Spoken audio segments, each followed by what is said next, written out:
Just another case, I suppose you'd call it. As judge of the juvenile court, I've handled hundreds. Funny, though, the way you can never get used to them. Take Edie Adams here. She tried to prove she had nerve, ran off with a stranger who promised to marry her. Well, he robbed a building and loan office. The police picked him up, and here she is in my chambers, a delinquent. Delinquent in good sense. I can't get over it sometimes, how teenagers can be such suckers. Do you know what a sucker really is? Ask any carnival pitchman. The sucker is the guy who thinks he's smart, that he's putting something over on you. Take the old shell game. The sucker never wins. Why? Because the pea is really a ball of wax. It's never under the shell. It's under the operator's fingernail. All right, what's that got to do with you? You never fell for the shell game. Don't fool yourselves. A lot of you have fallen for it, thrown away a future like nothing in the history of the world. For what? A kick? Or a fling? A thrill? You think you're smart enough to get away with it, but you're just being a sucker. What I call being delinquent in good sense. Like these two, parked on a lonely road, just looking for trouble. And trouble is there, all right.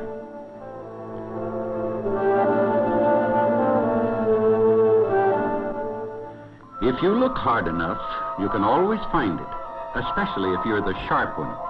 The guy or gal who doesn't have to listen to your parents' good sense or follow the rules, because you're smart enough to beat the game and take care of yourself. That's what this couple thought. Did you read about the case in the newspapers? They found out how it feels to be a sucker. Too late to do any good, but they found out.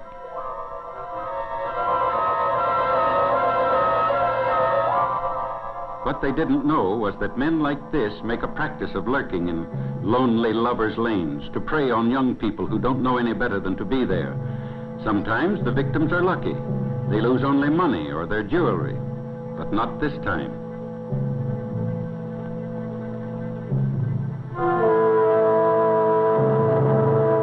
These two were fortunate to get out with their lives, and that's an experience they'll never forget.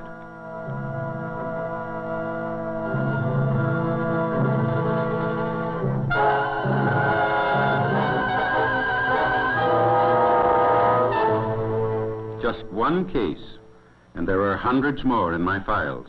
All normal, average kids who saw their lives ruined in a few hours, or even in minutes. Let's take a look at another one. Mary Hansen.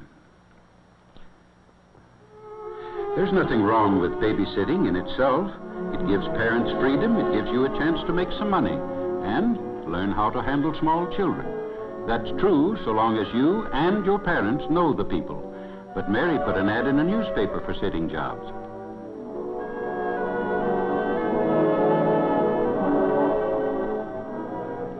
But the idea of going to a strange home with someone you never saw before just because he answered an ad, well, it's plain idiotic.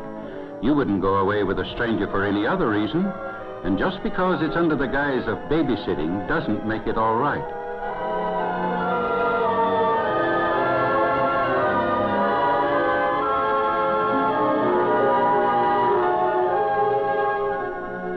But this time, even Mary's mother is fooled. You see, he gave her a phone number where she could reach her daughter anytime.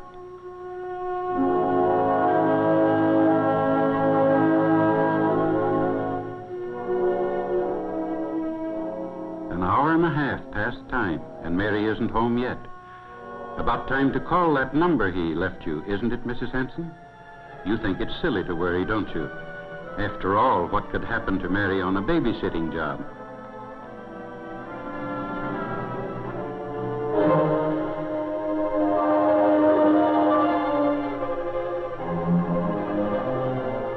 But the woman who answers the phone has no family.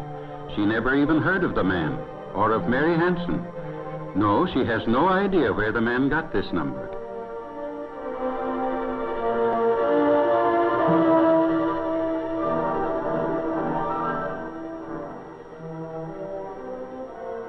And now, Mrs. Hansen, it is time to worry. But I'm afraid it's too late to do any good after letting your daughter drive away with a stranger. Another headline. This one was just last week.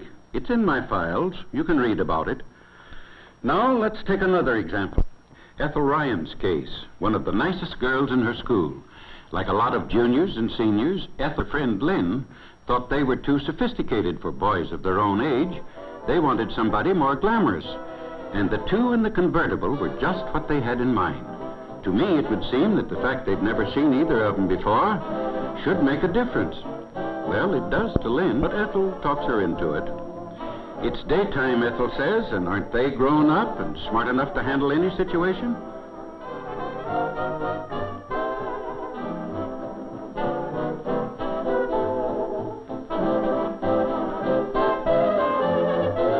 Well, why not? Lynn agrees finally.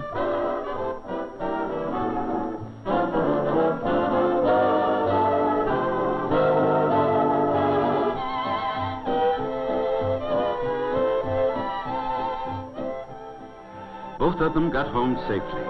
And they're really in luck, Lynn tells her mother. She and Ethel met two of the nicest boys, and they're going out with them tonight.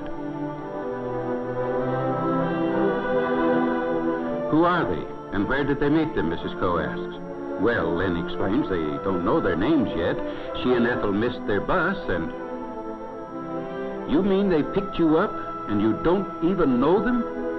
Well, her daughter is certainly not going out with strangers. She may be old-fashioned, she tells her daughter, but that's final. So, Ethel gets the bad news. Lynn's mother says no. Well, it's tough.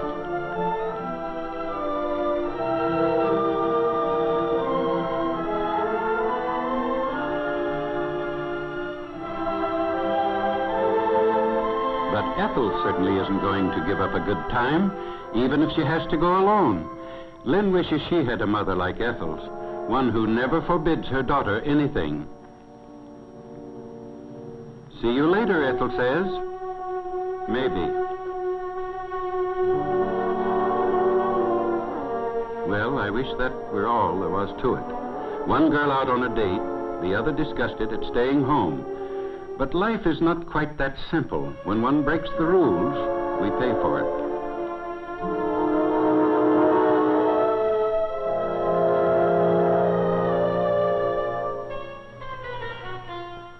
Walt soon decides that without Lynn, three's a crowd, so Tom leaves them alone. Now Ethel is really on her own.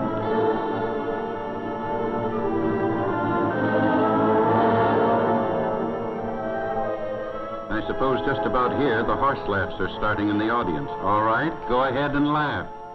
Of course, Ethel isn't laughing. She can almost hear all the warnings she never listened to about being picked up by strangers. And here's something really funny.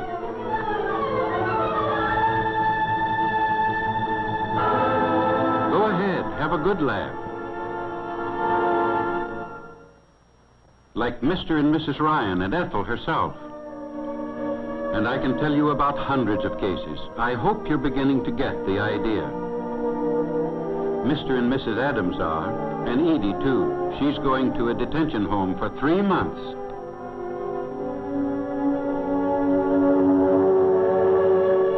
Plenty of time to think about whether a few minutes of showing off or feeling sharp is worth a lifetime of regrets. If you're willing to risk that, you're not the young American men and women I think you are. Think it over.